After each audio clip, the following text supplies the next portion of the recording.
எப்படி பெண்ணுரிமை பேசுறதுக்கு பெரியாருக்கெல்லாம் தகுதியே கிடையாது, தலைவர் பிரபாகரன் மட்டும்தான் அர்ஹதை இருக்குதா? ஓகே சீமான், ஓ வழிக்கே வரேன்டா. என்னோட கேஸ்ல உன்னை வலசரவாக்கம் ஸ்டேஷனுக்கு வர வச்சிருந்தாங்க இல்லையா? நீ கூட பொண்டாட்டி கூட வந்திருந்தீங்க.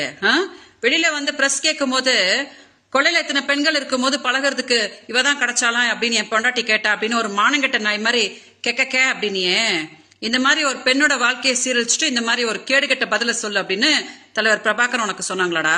நீயே ஒரு சொறி நாயி, உன்னைய என்னைய தொட விட்டது நான் பண்ண பெரிய தப்பு.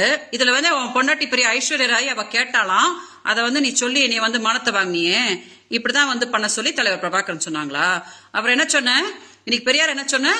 நான் இருக்கும் போது என் பொண்டாட்டி இன்னொருத்தி கூட போறதோ தப்பு இல்லை அப்படின்னு பெரியார் சொன்ன அப்படின்னா, நீ தலைவர் பிரபாகரோட பையனா, உன் பொண்டாட்டி மருமக தானடா? நீங்க ரெண்டு பேரும் என்ன கேடுகட்ட வேலையாடா பண்ணிட்டு இருக்கீங்க? உன் பொண்டாட்டி என்னடா சொல்லிட்டு இருக்கா?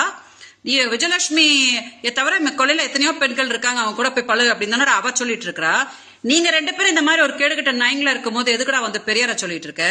சீமான், என்னமோ சொடக்க போட்டு கூப்பிட்டு இருந்தியே, நான் ஒருத்தி போதும்டா உனக்கு.